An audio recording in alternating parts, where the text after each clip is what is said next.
We're going to take a look at a couple problems from Chapter 6. This particular problem has to do with the normal distribution and z-scores. That's our focus in Chapter 6, the central limit theorem. And this particular one tells us that the adults have IQ scores normally distributed with a mean of 100 and a standard deviation of 20. We want to find the probability that a randomly selected adult has an IQ between 80 and 120. Now, if you look at this, you can see that that's a standard deviation below and a standard deviation above the mean, which from the empirical rule tells you that you can pretty much know it's going to be about 68%, but we want to be exact. We want to use our normal distribution. So we're going to click to open StatCrunch, and we're going to use the normal calculator, so stat calculator normal, and we're going to enter the mean of 100, standard deviation of 20,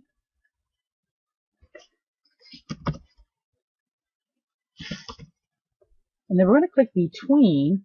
We're going to enter the two values. So we want to know that it's between 80 and 120, and click compute. So we see here that it's 68.268949, or about 68.2927%. And that's about what we anticipated because of the empirical rule. We're going to take a look at a different question. So a safety light is designed so that the times between flashes are normally distributed with a mean of 2.5 seconds and a standard deviation of 0.5 seconds. So again, stat calculator normal. The mean is 2.5. Standard deviation is 0.5. And our particular question here says find the probability that the time is greater than 3.5 seconds. So we're going to switch this sign to a greater than, and we're going to put in 3.5. We're going to click compute. Now you can see that there's not a very high likelihood of that happening, and that should make sense because the standard deviation is only half a second. The average is 2.5. So there's only a 2.28% chance that it would be more than 3.5. Now, there's a second part to this question, though. It says find the probability that that mean for 50 randomly selected times is greater than 3.5 seconds. This is reference to the central limit theorem, and what's going to happen is the value in this box is no longer going to be 0.5. You're actually going to use 0.5 divided by the square root of the sample size. In this case, it's 50.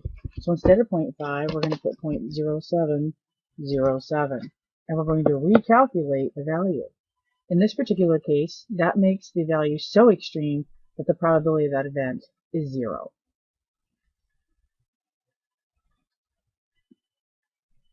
Okay. Another question in Chapter 6 gives us a set of data, and it asks us to determine whether this looks like it's a normal distribution or not. So we're going to open up that data set in StatCrunch. There are a couple things we can do here. Take a look at that. If you recall in Chapter 2, we learned about histograms. So you can take a quick look at a histogram for this data. And remember, in a histogram, we're looking to see, does it appear to be relatively normal, meaning, data increases, data decreases, appears kind of balanced. Seems to be a little bit of diversity here. Remember that you could choose to edit those values if you wanted to edit the bin values and change that. The one that we're really looking at here is what's called a QQ, or quantile plot.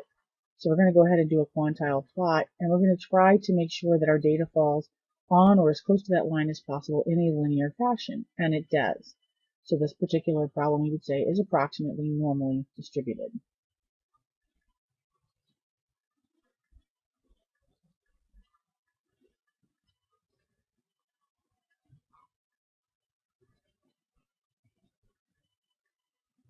Here's one about women's heights.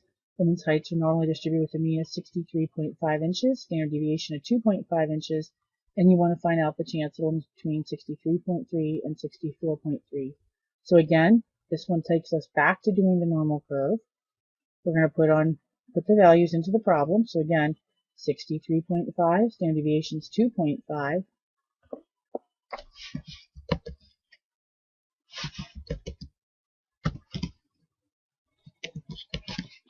And we want to do between.